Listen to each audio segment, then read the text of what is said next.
Hello friends, welcome to our channel Vidyarthi Gyan. Friends, BFM में से module A का chapter 1 का पार्ट 3 देखने वाले हैं, exchange rate and forex business का।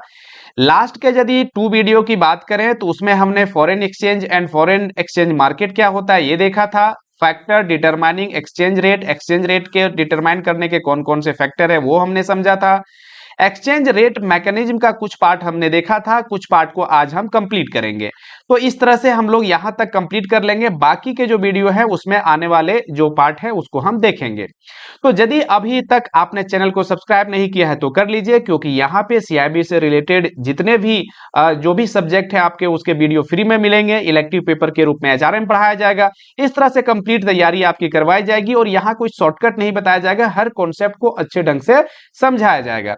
तो आगे हम बढ़ते हैं और आज देखते हैं हम लोग, समझिए, एक्सचेंज रेट कोटेशन। आज हम देखते हैं एक्सचेंज रेट कोटेशन क्या होता है। एक्सचेंज रेट के बारे में तो आपने लास्ट के वीडियो में समझ लिया था कि जब एक करेंसी का कन्वर्जन दूसरे करेंसी के साथ होता है तो वो जो प्राइस है, वो जो रेशियो है, जो रेट है जिसके द्वारा एक्सचेंज किया जाता है, वही रेशियो आपका, वही प्राइस आपका एक्सचेंज रेट कहलाता है। ठीक है, अब यहां कोटेशन की बात आती है तो एक्सचेंज रेट कोटेशन क्या है?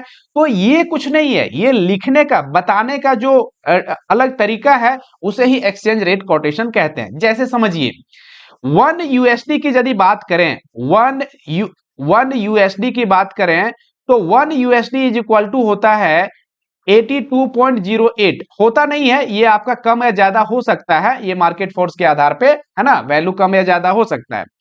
तो 1 USD की यदि बात कर रहे हैं, ये आपने दिखा दिया कि ऐसे 82.08 रुपीज के बराबर है। या ऐसा भी कर सकते हैं, 1 USD के जगह 1 रुपीज भी लिखें आप, 1 रुपीज, और इस रूप में आप दिखाना चाहें कि ये कितने डॉलर के बराबर होता है।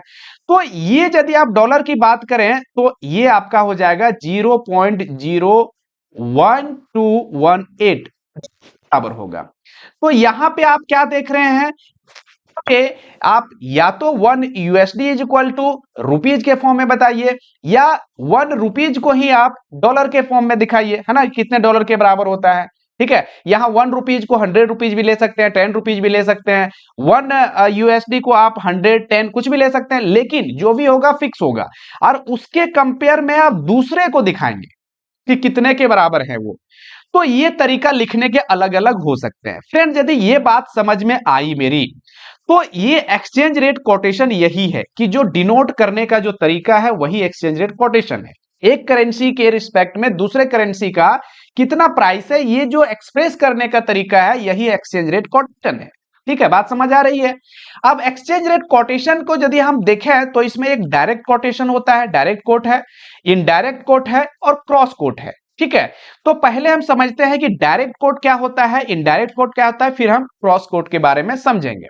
देखिए, डायरेक्ट कोट क्या होता है, जैसा अभी हमने बताया वही चीज है, सिर्फ आपको यहां समझा दे रहा हूं मैं। Direct quote is the exchange quotation which gives the price for the foreign currency in the terms of domestic currency.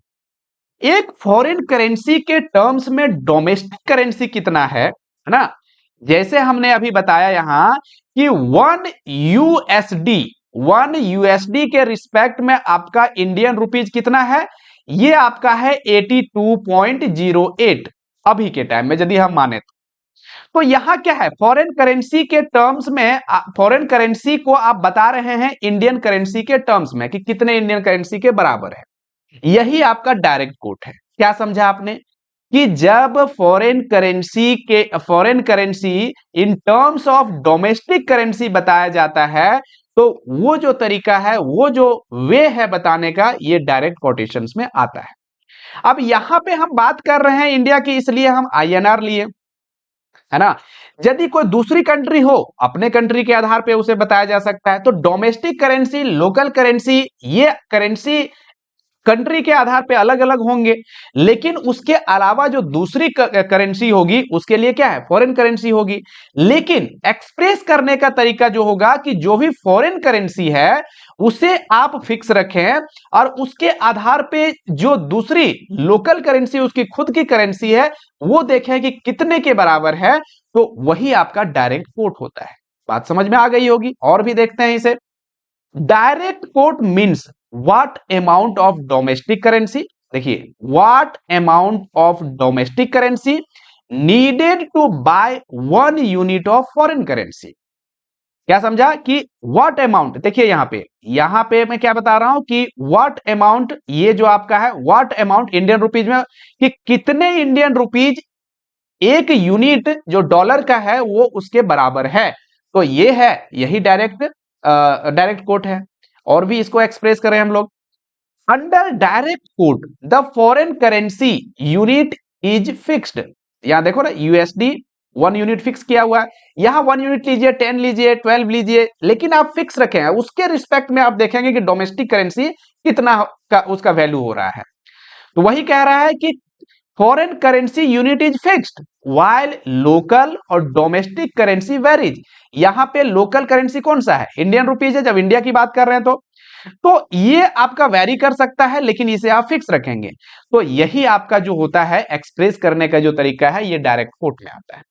Finally हम लोग एक बार और देखें, 1 unit of foreign currency is equal to how many units of domestic currency. ऐसा यदि हम लिखें कि 1 यूनिट जो है डॉलर, वो कितने इंडियन रुपीज के बराबर है, तो इस प्रकार जो एक्सप्रेस किया जाता है वो डायरेक्ट कोट होता है। अब मुझे लग रहा है इससे ज्यादा समझाने की आपको जरूरत नहीं होनी चाहिए, ठीक है। तो समझ में यदि आ गया तो अब हम देखते हैं आगे कि इनडायरेक्ट कोट क्या होता है। जस्ट इसका उल्टा है, इसका उल्टा है कहने का मतलब यह हो गया कि वहां पे हम फॉरेन करेंसी को फिक्स करते थे और जो डोमेस्टिक करेंसी है उसे हम वेरिएबल मानते थे, वेरी करते थे, है ना, कि कितना यूनिट के बराबर है 1 यूनिट ऑफ फॉरेन करेंसी। यहां उल्टा है, यहां क्या है, यहां पे डोमेस्टिक करेंसी को ही फिक्स किया जाएगा, डोमेस्टिक करेंसी को फिक्स किया जाएगा और उसके आधार पे देखा जाएगा कि फॉरेन करेंसी कितना है, ठीक है। जैसे देखिए वही कह रहा है, the quotation which gives the quantity of foreign currency required to buy 1 unit of domestic currency is known as indirect quotation. क्या कह रहा है कि जब आप जो आपका डोमेस्टिक करेंसी है, जैसे 1 rupees is equal to how many units of USD, यदि हम यहां के हैं कि कितने ये आपका यूएसडी के बराबर है, कितने आपका यूएसडी के बराबर है, तो इस प्रकार जो हम एक्सप्रेस करेंगे वही इनडायरेक्ट कोट हो जाएगा। जस्ट उल्टा है, कुछ नहीं है इसमें। यहां पे बस डोमेस्टिक करेंसी को फिक्स करना है, दूसरे करेंसी के रिस्पेक्ट में देखना है। और आगे क्या है, उसी को फिर बता रहा है कि the quote is indirect when price of 1 unit of domestic currency is expressed in terms of foreign currency, कि 1 यूनिट ऑफ डोमेस्टिक करेंसी को कितने फॉरेन करेंसी के रूप में हम दिखाएंगे, वही हमारा इनडायरेक्ट कोट है। तो देखिए कहने का हर ये जो लैंग्वेज है वो घुमा के बोला जा सकता है, लेकिन आपको समझना ये है कि 1 यूनिट कह लीजिए या कोई यूनिट, है ना, 10, 100 बोल रहा हूं कुछ भी, वो कितने यूएसडी या तो आप यूरो जो भी कह सकते हैं, वो कितने के बराबर है, तो वैसे केस में ये इनडायरेक्ट कोट हो जाएगा, ठीक है। जरूरी नहीं है कि इंडियन रुपीज और यूएसडी को लेना है ना, कुछ भी आप ले सकते हैं, एक डोमेस्टिक करेंसी होगा, दूसरा फॉरेन करेंसी होगा, ठीक है। नेक्स्ट देखिए, under indirect coat the local और डोमेस्टिक करेंसी रिमेन फिक्स्ड, है ना, ये फिक्स होता है, ये देखे ना, ये फिक्स है, इंडियन रुपीज जैसे फिक्स कर दिया डोमेस्टिक करेंसी हमारे लिए, इंडिया के लिए, लेकिन दूसरे देश के लिए फिर क्या हो जाएगा, हमारे फॉरेन करेंसी हो जाएगा। वही यदि अमेरिका इस चीज को डिनोट करेगा तो उल्टा बताएगा वो, ठीक है ना। अब देखिए, ये domestic currency while the number of unit of foreign currency very, foreign currency यहां वेरी करेगा, है ना। क्वेश्चन आपको कैसे पूछेगा, वहां दे देगा कि डोमेस्टिक करेंसी जब आपका फिक्स हो, फॉरेन करेंसी वेरी कर रहा हो, तो वो किस प्रकार का कोटेशन है ना, तो ये आपको ध्यान रखना है। अब यहां पे एक्सप्रेस करने का और भी तरीका क्या है कि 1 unit of domestic currency is equal to how many units of foreign currency, ऐसा यदि दिया है तो आपका इनडायरेक्ट कोट है। जैसे यहां एग्जांपल में कि 100 रुपीज आपका 1.3342 डॉलर के बराबर है, यहां पे हमने फिक्स क्या किया है, 100 रुपीज को, है ना। और इसके कंपेयर में हम बता रहे हैं कि डॉलर का वैल्यू क्या है। आप बोलिए इसको फिक्स हम कैसे किए हैं, ये देखिए ये पॉइंट में वैल्यू आ रहा है ना, या 100 रुपीज को हमने रखा है, इसको 100 को आप 1 मान लीजिए, 1 यदि करते हैं तो फिर ये क्या हो जाएगा, यहाँ पे पॉइंट आ जाएगा 0.0133, है ना। तो इस प्रकार से भी आप एक्सप्रेस कर सकते हैं। यहां पे आपने फिक्स क्या रखा है, डोमेस्टिक करेंसी को, और वेरी किसको कर रहे हैं आप, फॉरेन करेंसी को। ठीक है। तो ये दोनों केस में जो है ये जो अपना डोमेस्टिक करेंसी है वो फिक्स्ड है, इस वजह से ये डायरेक्ट इनडायरेक्ट कोटेशन है। समझ में आ गया, कहीं कोई प्रॉब्लम नहीं है। अब हम लोग देखते हैं इसमें और क्या रिलेशन है डायरेक्ट कोटेशन और इनडायरेक्ट कोटेशन में। समझिए क्या रिलेशन है, यहां समझिए। अब क्या देख रहे हैं कि एक जो है वो दूसरे के उल्टा है। उल्टा कैसे? उल्टा कैसे कि डायरेक्ट कोटेशन जो है यदि हम इधर ले जाते हैं दूसरे साइड में तो उसके ऑपोजिट हो जाता है। इसलिए हम कह सकते हैं कि डायरेक्ट कोट जो होता है वो 1 बाय इनडायरेक्ट कोट के बराबर होता है। ठीक है, जैसे 1 USD इज इक्वल टू आपका 82.08 INR। ठीक है, ये आपको हो गया आपका INR। ठीक है, इंडियन रुपीज। अब इसमें क्या है कि यदि आप ये आपने क्या किया है, ये आपका डायरेक्ट कोटेशन है। ये कैसा है? Direct quotation. कैसे? क्योंकि यहां पे फॉरेन करेंसी को फिक्स किया है, वेरिएबल किसको किया? डोमेस्टिक करेंसी को। या तो आप इसको यदि आप इधर ले जाते हैं या इधर ले जाते हैं इसको, तो क्या हो जाएगा? जस्ट उल्टा हो जाएगा। उल्टा होगा मतलब क्या होगा? डायरेक्ट इनडायरेक्ट बन जाएगा। समझ रहे हैं? तो वही होता है। तो फिर इसका रिलेशन जब हम फाइंड करेंगे तो क्या आता है कि direct quote is equal to 1 by indirect quote, ये बराबर होता है ना। मींस डायरेक्ट कोट जो है ये इसका रेसिप्रोकल होता है। या indirect quote is equal to कह सकते हैं आप, यदि यहां पे लेते हैं आप इनडायरेक्ट कोट, इसका भी उल्टा ले सकते हैं कि इनडायरेक्ट कोट जो होता है वो आपका डायरेक्ट कोट का कितना होता है? रेसिप्रोकल होता है। तो यहां पे आप डायरेक्ट कोट ले सकते हैं इसको। ठीक है, तो ये हो गया आपका डायरेक्ट कोट। समझ रहे हैं? तो या तो indirect quote is equal to 1 by direct quote, या तो आप लिख सकते हैं direct quote is equal to 1 by indirect quote. ठीक है, तो इस तरह से आप रिलेशन फाइंड करेंगे। देखिए इसको समझने के लिए यहां समझिए कि convert indirect quote when direct quote is equal to इतना दिया हुआ है।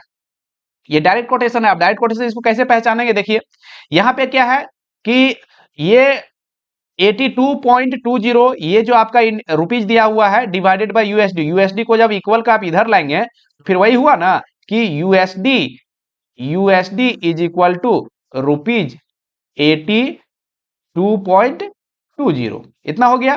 तो ये क्या है? ये डायरेक्ट कोट ही तो है जब आपका यूएसडी को फिक्स किया गया है। यहां कुछ नहीं, मतलब 1 यूनिट है तो ठीक है। तो ये डायरेक्ट कोटेशन है। अब इसको बोल रहा है कि इनडायरेक्ट कोट में कन्वर्ट करिए। तो क्या करेंगे? फॉर्मूला क्या होता है? Direct quote is equal to 1 by indirect quote. अब डायरेक्ट कोट का वैल्यू आपका दिया हुआ है 82.20, आप इसको पुट करिए is equal to 1 by indirect quote. Indirect quote को आप इधर ले आइए तो ये आपका 82.20 क्या हो जाएगा? डिवाइड होगा 1 के साथ। ये यहां आ जाएगा, ये यहां आ जाएगा, है ना, ये यहां आ जाएगा और यहां आ जाएगा इक्वल का। तो indirect quote is equal to हो जाएगा 1/82.20। इसको जब आप सॉल्व करेंगे तो 0.01216 आएगा। तो इस तरह से इनडायरेक्ट कोट का वैल्यू आ गया आपका कितना? इनडायरेक्ट कोट का वैल्यू आ गया $0.01216। ठीक है, ये कैसे हुआ? अब इनडायरेक्ट कोट इसको हम कैसे कहेंगे? देखिए यहां पे, यहां क्या लिखा हुआ है? $0.01216 डिवाइडेड 1 रुपीज, यही ना आया है आपका। अब ये जो डिवाइड है इसका मतलब है कि इक्वल का इधर हम यदि लाएंगे, ये इधर ले आएंगे तो क्या हो जाएगा? 1 रुपीज, है ना, ₹1 या 1 रुपीज इज इक्वल टू कितना हो जाएगा? 0.01216, ये आपका डॉलर हो गया। तो यहां पे क्या है? जो डोमेस्टिक करेंसी वो फिक्स हो गया। डोमेस्टिक करेंसी के आधार पे आपका फॉरेन करेंसी को बताया जा रहा है। ये क्या हो गया? आपका डायरेक्ट कोट हो गया। ठीक है, तो इस तरह से फॉर्मूला रखेंगे याद आप, ताकि जो न्यूमेरिकल क्वेश्चन भी पूछा जाएगा वो आसानी से आपसे। तो हम बात करते हैं क्रॉस कोट की। तो डायरेक्ट कोट और इनडायरेक्ट कोट आपने देख लिया। अब हम यहाँ क्रॉस कोट देखने की कोशिश कर रहे हैं क्या होता है ये।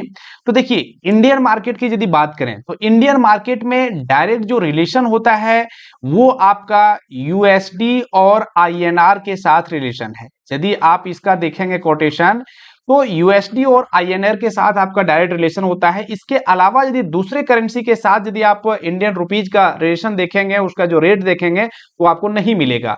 उसके लिए क्या करना पड़ेगा कि इंटरनेशनल मार्केट के साथ जिस करेंसी में आपको चाहिए उसका वैल्यू, वो आपको इंटरनेशनल मार्केट से इनडायरेक्टली रूप में उसे फाइंड आउट किया जाता है। यही आपका क्रॉस कोट कहलाता है। देखिए समझिए क्या कह रहा है, समझने की कोशिश करिए, समझ में आ जाएगा। यदि डायरेक्ट और इनडायरेक्ट कोट समझ में आ गया है तो ये बहुत ज्यादा कुछ नहीं है। समझिए देखिए क्या कह रहा है कि when rate for a particular currency pair are not directly available, है ना, डोमेस्टिक मार्केट में किसी पेयर जो करेंसी पेयर है जैसे इंडियन रुपीज के साथ किसी दूसरे का यदि आपको डायरेक्टली नहीं अवेलेबल है, उसका रेट नहीं दिया है, तो the price for the said currency pair is obtain indirectly with the help of cross rate mechanism. तो क्रॉस रेट मैकेनिज्म के साथ हम इसे निकाल सकते हैं, ठीक है, उसे ही क्रॉस कोटेशन बोला जाता है, ठीक है। जैसे कैसे, जैसे आपको चाहिए कि if we intend to get quote for क्या जीबीपी आईएनआर, आपको इंडियन रुपीज है आपके पास और आपको चाहिए ग्रेट ब्रिटेन पाउंड चाहिए, तो आप कैसे इसका रेट को फाइंड आउट करेंगे? डायरेक्टली बैंक के पास इसका रेट नहीं है, इंडियन मार्केट की बात करें तो क्या किया जाएगा? तो यहां पे no one is prepared to quote GBP INR, है ना, ये आपका जीबीपी आईएनआर के साथ आपका रिलेशन नहीं है, नहीं मिलेगा इंडियन मार्केट में। तो वी कैन वर्क आउट, इसके लिए जीबीपी आईएनआर के लिए क्या करना पड़ेगा कि यूएसडी आईएनआर के इंडिया में की यदि बात करें तो यूएसडी आईएनआर का रिलेशन है ना, इसका कोटेशन है हमें पता है, और जीबीपी यूएसडी का इंटरनेशनल मार्केट से कोटेशन हमें मिल जाएगा। तो ये दोनों के हेल्प से हम जीबीपी आईएनआर का वैल्यू को निकाल सकते हैं कि कितना आईएनआर देने से जीबीपी हमें प्राप्त होगा, ठीक है। तो इस प्रकार से जो काम करते हैं वो क्रॉस रेट कहलाता है, कि जब आपका डोमेस्टिक मार्केट में अवेलेबल नहीं हो वो रेट और इंटरनेशनल मार्केट से इनडायरेक्टली वो उसे आप प्राप्त करते हैं, वही आपका क्रॉस रेट कहलाता है, क्रॉस कोट कहलाता है, ठीक है। देखिए अब यहां पे जैसे फाइंड आउट करने की कोशिश करेंगे हम कि जीबीपी आईएनआर का क्या वैल्यू होगा, है ना, इसका रिलेशंस क्या होगा, इसे देखने की कोशिश करेंगे। तो इसमें आपको तो पता है कि यूएसडी और आईएनआर का जो है इंडियन मार्केट में हमें इसका कोटेशन प्राप्त है, ठीक है, और जीबीपी यूएसडी का कोटेशन इंटरनेशनल मार्केट से हमें मिल जाएगा, ठीक है, जो कि वैल्यू इतना है। तो उसके आधार पे हम जीबीपी आईएनआर का वैल्यू निकाल देंगे। कैसे निकालेंगे कि यहां पे देखिए कॉमन क्या है, यूएसडी, यहां भी कॉमन है यूएसडी, तो जीबीपी आईएनआर चाहिए आपको, है ना, इसका कोटेशन, इसका रिलेशन चाहिए, तो इसके लिए क्या करेंगे आप, USD INR into GBP USD, अब यहां देखिए क्रॉस से यूएसडी आपका डिवाइड हो जाएगा, तो कहीं ना कहीं ये वैल्यू आपका जीबीपी बाई यूएनआर मिल जाता है, इसका मतलब इसका रिलेशन आपको मिल जाता है, और यही जो है सो क्रॉस कोट कहलाता है। अब देखिए यहां पे कुछ चीजें हैं जिसे समझने की जरूरत है आपको, कि यूएसडी आईएनआर का वैल्यू जो दिया है 74.9500/9600, इसका मतलब क्या होता है? देखिए ये अभी आगे हम पढ़ेंगे, एक होता है आपका वन वे कोटेशन, एक होता है टू वे कोटेशन, ठीक है। तो वन वे कोटेशन ये आपका जो है टू वे कोटेशन है। टू वे कोटेशन मींस क्या होता है कि जब आपका बाइंग रेट और सेलिंग रेट दोनों दिया होता है ना, तो वैसे केस में वो क्या कहलाता है, टू वे कोटेशन कहलाता है। तो ये दो रेट क्यों रहता है? क्योंकि बैंक क्या करता है, बैंक जब आप किसी करेंसी को लेने जाते हैं, एक्सचेंज करवाते हैं, तो जो करेंसी आपके पास है वो क्या करेंगे, आप बैंक को, ऑथराइज डीलर को देते हैं, इसका मतलब बैंक या ऑथराइज डीलर उसको बाय करता है उस करेंसी को, और वही करेंसी जब आप लेने जाते हैं फॉरेन करेंसी को, तो बैंक उस चीज को क्या करता है, सेल करता है। तो इसलिए दो रेट को देखा जाता है। तो दो रेट होता है, जो फर्स्ट रेट जो दिया रहता है वो आपका बाइंग रेट है, ये बैंक के पॉइंट ऑफ व्यू से, है ना, बैंक इस चीज को बाय करता है, उसके पॉइंट ऑफ व्यू से ही देखना होता है, बैंक के ऑथराइज डीलर के पॉइंट ऑफ व्यू से। तो फर्स्ट का जो कोटेशन है वो बाइंग रेट दिखाता है, और जो नेक्स्ट जो स्लैश के बाद का कोटेशन होता है वो आपका सेलिंग रेट होता है बैंक के तरफ से।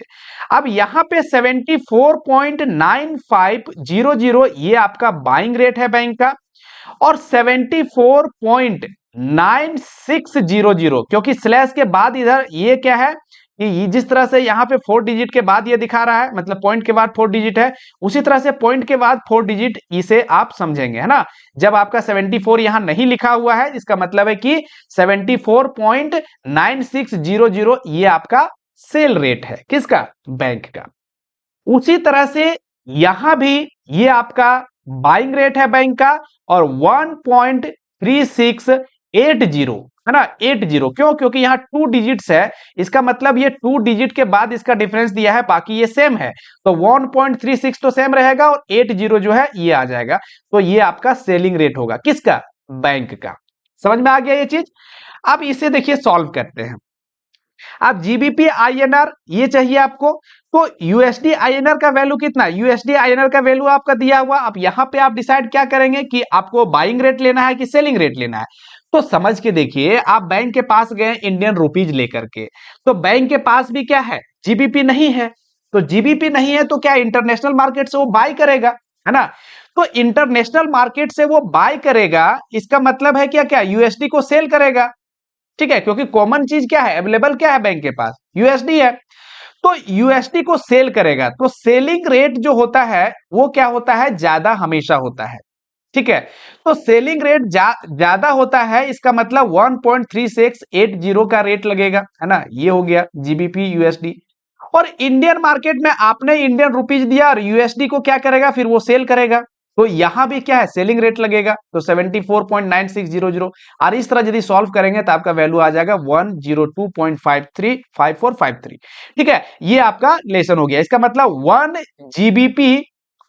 जीबीपी इज इक्वल टू 102.535453 आया। ये आपका वैल्यू निकल करके आया।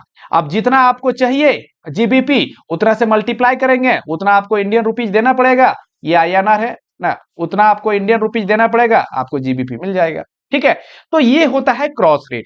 बाकी क्लियर हो जाएगा जब हम न्यूमेरिकल बनाएंगे, तो कोई भी चीज की किस कहां पे हम इसको बाय कर रहे हैं, क्यों बाय कर रहे हैं इंटरनेशनल मार्केट में, यूएसडी को बाय कर रहे हैं, जीबीपी को, सॉरी, जीबीपी को बाय कर रहे हैं, यूएसडी को सेल कर रहे हैं। यहाँ पे आपका जो है सो यूएसडी को सेल किया जा रहा है ना, इंडियन रुपीज लिया जा रहा है आपसे।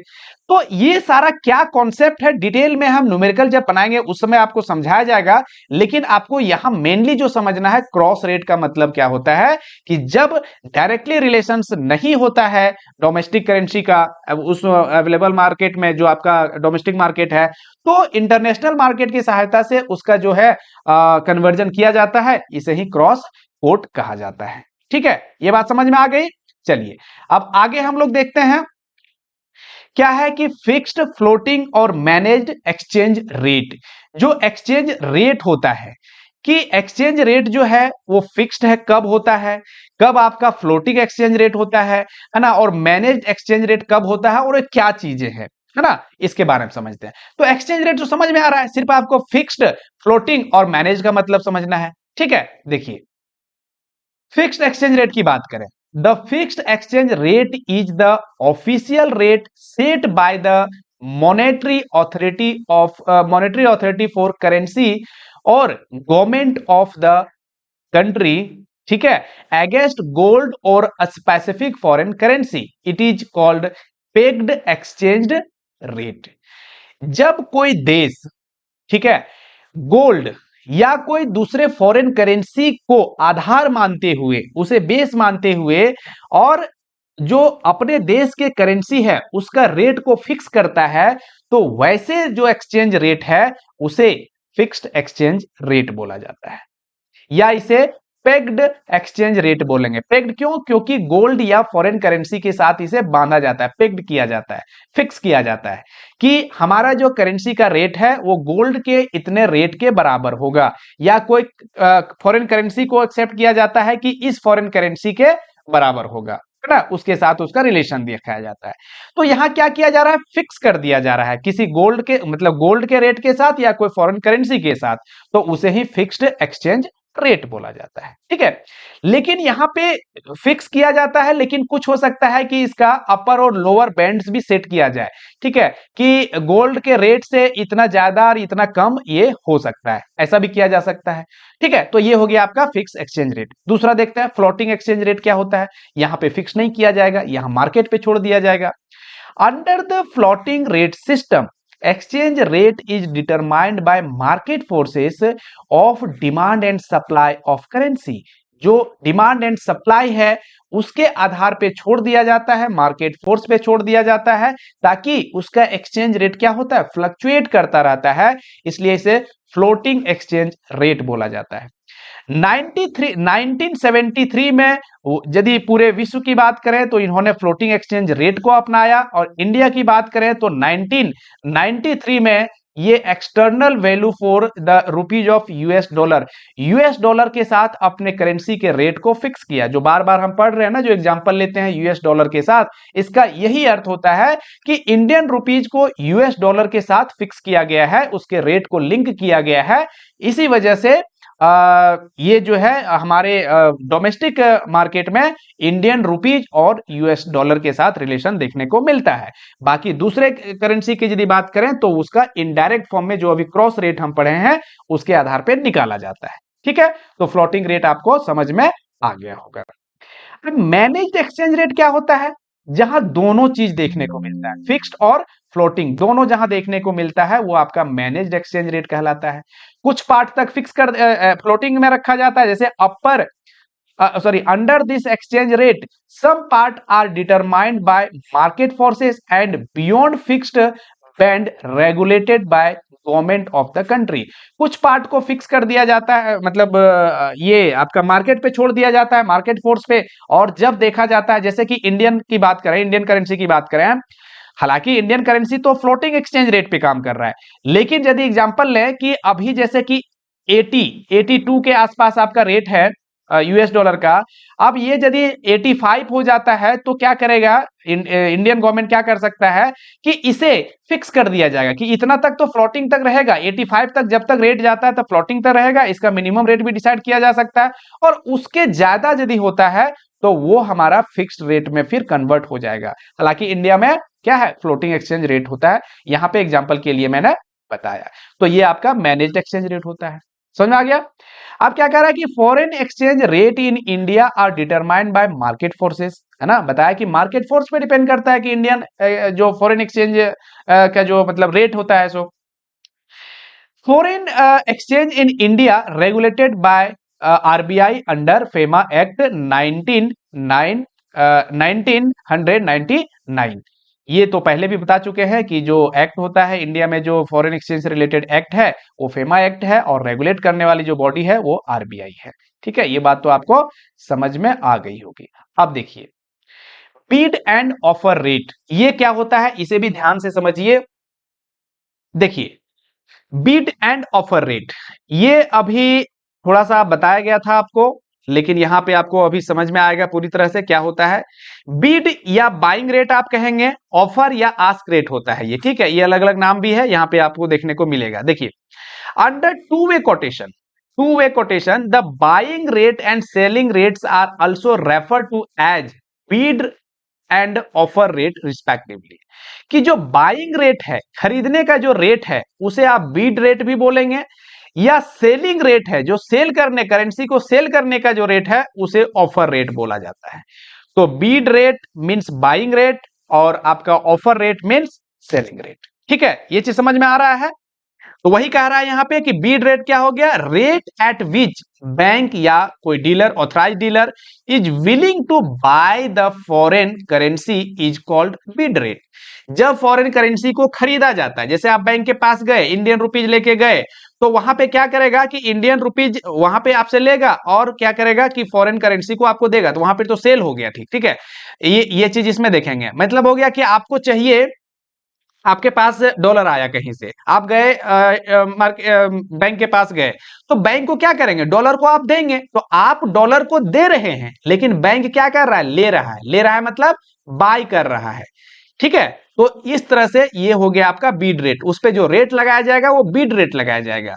ठीक है, सेल करने का रेट नहीं लगाएगा, बीड रेट। क्यों? क्योंकि डॉलर को आपसे वो ले रहा है। ठीक है, बाय कर रहा है।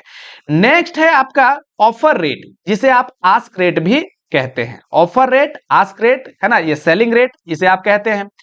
The rate at which bank और dealer is willing to sell the foreign currency is called ask offer और आस्क रेट, जो सेलिंग रेट होता है। ठीक है, जैसे आपको चाहिए डॉलर चाहिए, आप बैंक के पास गए, इंडियन रुपीज दिए, आप डॉलर आपको मिल जाएगा। तो बैंक ने क्या किया, ऑथराइज डीलर ने क्या किया कि आपको वो डॉलर जो चाहिए, जो फॉरेन करेंसी चाहिए वो दिया, इसका मतलब सेल किया। सेल किया तो वही जो रेट है सेल करने का, उसे ऑफर रेट या आस्क रेट बोला जाता है। ठीक है, तो हमेशा जब भी बैंक सेल करेगा किसी चीज को तो ज्यादा पे करेगा, और जो परचेज करेगा, जो बाय करेगा, वो कम रेट पे करेगा। इसीलिए बीट रेट जो होता है वो ऑफर रेट से हमेशा कम होता है, क्योंकि जब कम पे खरीदेगा ज्यादा पे बेचेगा तभी तो बैंक को फायदा होगा, तभी तो जो ऑथराइज डीलर है उसको फायदा होगा। इसलिए बीट रेट जो होता है, बाय करने का रेट होता है वो कम होता है, और सेल करने का जो रेट होता है, ऑफर रेट या आस्क रेट जिसे आप कहते हैं, वो ज्यादा होता है बीट रेट की अपेक्षा। ठीक है, समझिए, always rates are taken as per bank और dealers perspective, not as per client. देखिए बहुत इंपॉर्टेंट है ये पॉइंट, ये हालांकि मैं बता ही रहा हूं बार बार, न्यूमेरिकल बनाने में बहुत फायदा करेगा, ऐसे आपका 1 मार्क्स क्वेश्चन भी पूछा जा सकता है। समझिए, always rates are taken as per bank और डीलर पर्सपेक्टिव। आप करेंसी लेकर के गए, फॉरेन करेंसी आपके पास कहीं से आया, आप बैंक के पास लेके गए, तो बैंक उस चीज को क्या करेगा, बाय करेगा। आप फॉरेन करेंसी लेके गए बैंक के पास कि हमको उसके बदले क्या करिए, हमें आप इंडियन करेंसी दे दीजिए, उससे कन्वर्ट कर दीजिए, आप फॉरेन करेंसी आप रख लीजिए। तो बैंक क्या करेगा, उसे रखेगा, इसका मतलब बाय कर रहा है, आपसे बाय कर रहा है। तो वही कह रहा है कि हमेशा बैंक के पॉइंट ऑफ व्यू से देखना है, ना कि आपके पॉइंट व्यू से। अब जैसे आपके पॉइंट ऑफ व्यू से क्या होना चाहिए कि आप बैंक के पास गए, फॉरेन करेंसी को आप दे रहे हैं, मतलब आप सेल कर रहे हैं। तो यहां पे आपके पॉइंट ऑफ व्यू से, क्लाइंट के पॉइंट ऑफ व्यू से नहीं देखना है, क्लाइंट के पॉइंट ऑफ व्यू से नहीं देखना है, किसके पॉइंट ऑफ व्यू से देखना है, बैंक या जो ऑथराइज डीलर है उसके पॉइंट ऑफ व्यू से देखना है कि वो क्या कर रहा है फॉरेन करेंसी का। वो भी फॉरेन करेंसी के बारे में समझना है कि फॉरेन करेंसी को वो हमें दे रहा है, यदि वो हमें दे रहा है इसका मतलब वो सेल कर रहा है, यदि फॉरेन करेंसी वो हमसे ले रहा है इसका मतलब वो बाय कर रहा है। तो ये कॉन्सेप्ट आपका क्लियर हो जाना चाहिए। ठीक है, आप समझिए, वन वे कोटेशन क्या होता है, टू वे कोटेशन क्या होता है। जब बीड रेट और आस्क रेट आपका बराबर हो तो जिसे वन वे कोटेशन कहते हैं। मतलब क्या हो गया कि जिस रेट पे आपका खरीदा जा रहा है उसी रेट पे बेचा जा रहा है। तो बीड रेट और आस्क रेट जब बराबर होता है तो वो आपका वन वे कोटेशन कहलाता है। ठीक है, जैसे आपका यदि बात करें यहां पे $1 जो है वो 82.05 के बराबर है। इसका मतलब है कि ये बीड यदि खरीदने जी जा रहे हैं और बेचने की बात यदि करें तो भी ये क्या है, दोनों केस में बराबर ही होगा। समझ में आ रहा है। नेक्स्ट है कि to way quotation, Beed rate is lower than ask rate, क्योंकि बेचने का जो रेट होगा बैंक का वो हमेशा ज्यादा ही होगा खरीदने के रेट से। तो बीड रेट मतलब जो बैंक बाय करेगा, तो बाय करेगा कम पे और बेचेगा ज्यादा पे, सेल करेगा ज्यादा पे, तो आस्क रेट हमेशा ज्यादा रहेगा बीड रेट से। तो ऐसा जब दो कोटेशन दिया हो, बीड और आस्क रेट दोनों दिया हो, तो वैसे केस मतलब दोनों का वैल्यू हो और बीड रेट तो कम ही होगा आस्क रेट से, तो वैसे कोटेशन को टू वे कोटेशन बोला जाता है। ठीक है, जैसे आपका यहां पे कोटेशन जो दिया हुआ है, यहां पे क्या हमने देखा कि डॉलर को बाय करने और सेल करने का दोनों का रेट जो होगा 82.05 होगा। लेकिन यहां पे जो डॉलर को बाय किया जाएगा बैंक के द्वारा वो 82 रुपीज में, और जब वही डॉलर को आप लेंगे मतलब बैंक सेल करेगा आपको तो 83 रुपीज में किया जाएगा। समझ में आ गया कि नहीं। क्या बताया मैंने कि जब डॉलर आप बैंक के पास लेकर के जा रहे हैं तो आपसे वो क्या करेगा, मैंने क्या बोला कि बैंक के पॉइंट ऑफ व्यू से देखना है।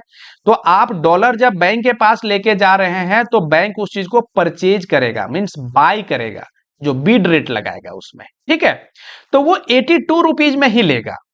लेकिन आपको जरूरत है फॉरेन करेंसी को, डॉलर को, और डॉलर आप लेने के लिए जा रहे हैं बैंक में, इसका मतलब बैंक वाले क्या करेंगे, डॉलर को आपको देंगे।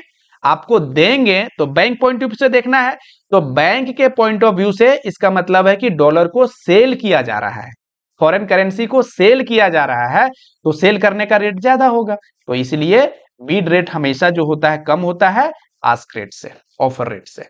ठीक है, अब जो डिफरेंस होगा बीट रेट का और आस्क रेट का वो स्प्रेड कहलाता है बैंक या फॉर ये आपका ऑथराइज डीलर का। स्प्रेड मीन्स मार्जिन, प्रॉफिट, वही उसका प्रॉफिट होता है, क्योंकि आपसे वो कम में लेगा और ज्यादा में आपको देगा, तो जो डिफरेंस होता है वही जो बैंक का है उसका प्रॉफिट मार्जिन कहलाता है।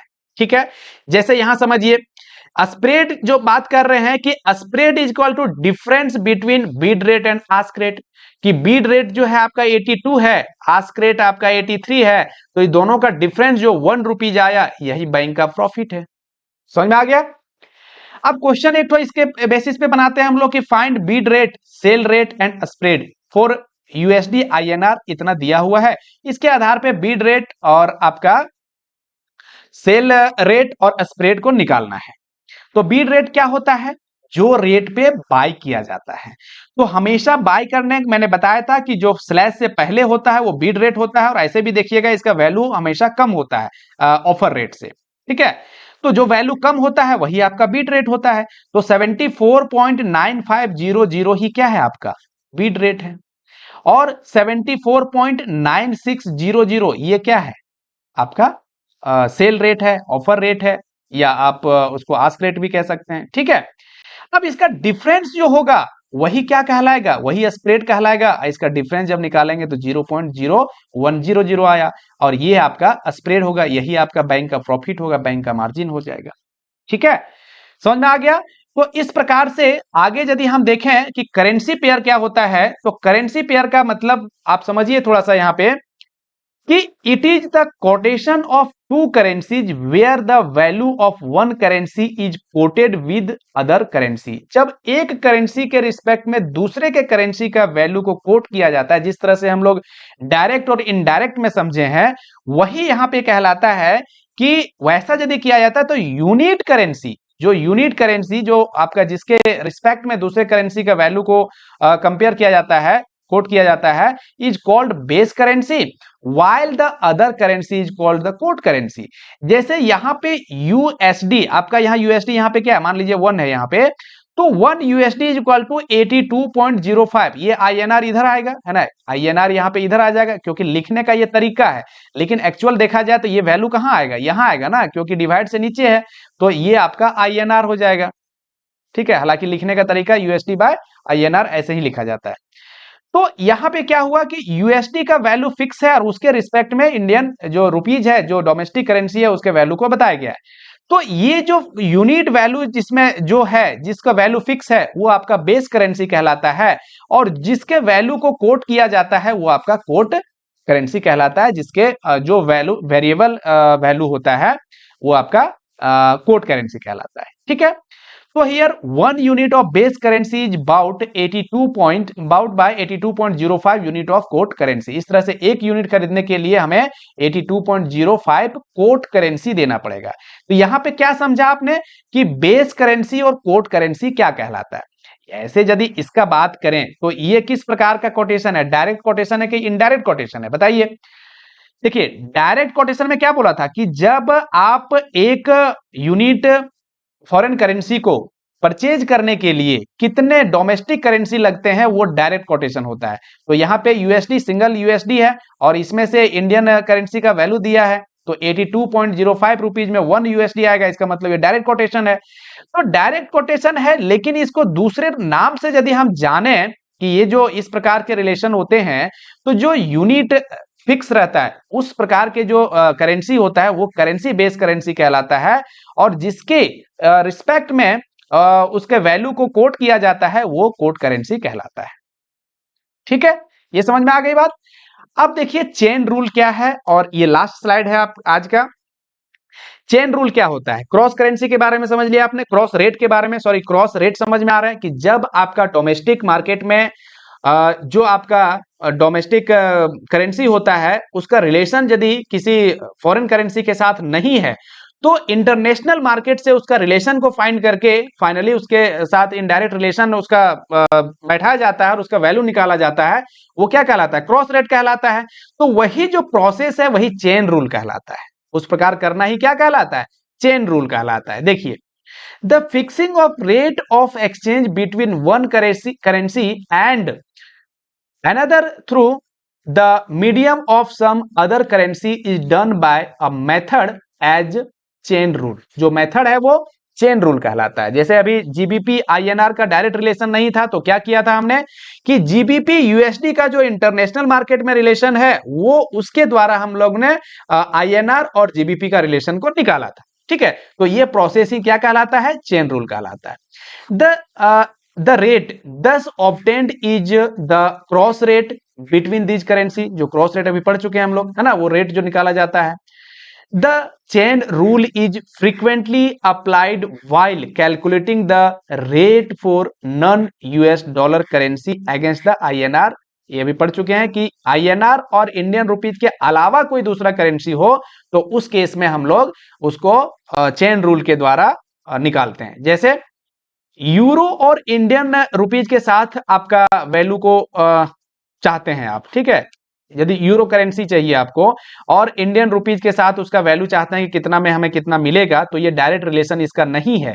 तो इसके लिए क्या करना पड़ेगा, चेन रूल के द्वारा हमें जीबीपी और आईएनआर का वैल्यू पहले हमें देखना पड़ेगा, या जीबीपी और आईएनआर का वैल्यू भी डायरेक्ट अब नहीं मिल सकता है इंडियन मार्केट में, because Indian market straight rates are available only for USD और आईएनआर। अभी पढ़ा था ना कि जो फ्लक्चुएटिंग रेट है, जो मार्केट फोर्स पे छोड़ा गया है इंडिया के द्वारा, है ना, करेंसी के फ्लक्चुएशंस को, है ना, करेंसी के जो रेट को, तो और लेकिन उसको डिसाइड किया गया है एक करेंसी, फॉरेन करेंसी, वो आपका यूएसडी को लिया गया है, यूएसडी के साथ इसके रेट को फिक्स किया गया है, उसके साथ इसके रेट को कोट किया जाता है। ठीक है, and the rate of all other foreign currency have to be available as cross rates using the chain rule. और बाकी करेंसी के साथ चाहिए, जैसे कि जीबीपी आईएनआर के साथ और यूरो और इंडियन रुपीज के साथ यदि रिलेशन चाहिए तो उसे चेन रूल के द्वारा निकाला जाएगा। क्यों?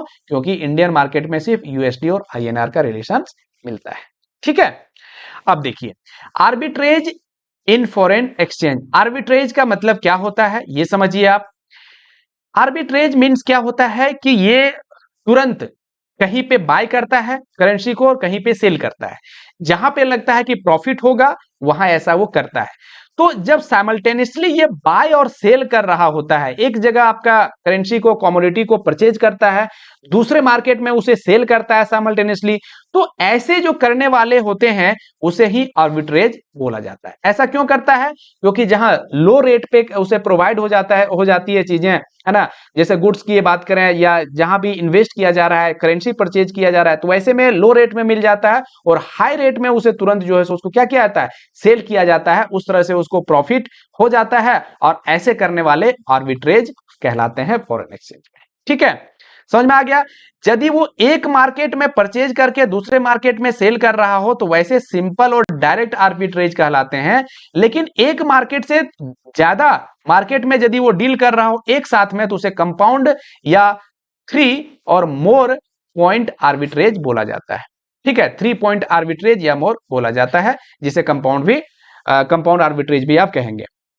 अब देखिए आपको क्यों हमारे साथ जुड़ना चाहिए, इसके लिए तो अभी तक आपको पता चल ही गया होगा कि इतने अच्छे ढंग से आपको समझाया जा रहा है, कोई भी चीज को शॉर्ट में नहीं बताया जा रहा है, क्लियर करवाया जा रहा है कॉन्सेप्ट को, तो इसी रूप से आगे भी करवाया जाएगा। तो हमारे साथ आप तक नहीं जुड़े हैं तो आप जुड़ जाइए। तो आज की क्लास यहीं तक रखते हैं, मिलते हैं नेक्स्ट क्लास में। यदि आपको अच्छा लग रहा होगा तो कमेंट करिए, वीडियो को लाइक करिए, शेयर करिए, और चैनल में नए हैं तो चैनल को सब्सक्राइब करिए। बाकी मिलते हैं नेक्स्ट वीडियो में आगे की बातचीत करने के लिए। Thank you.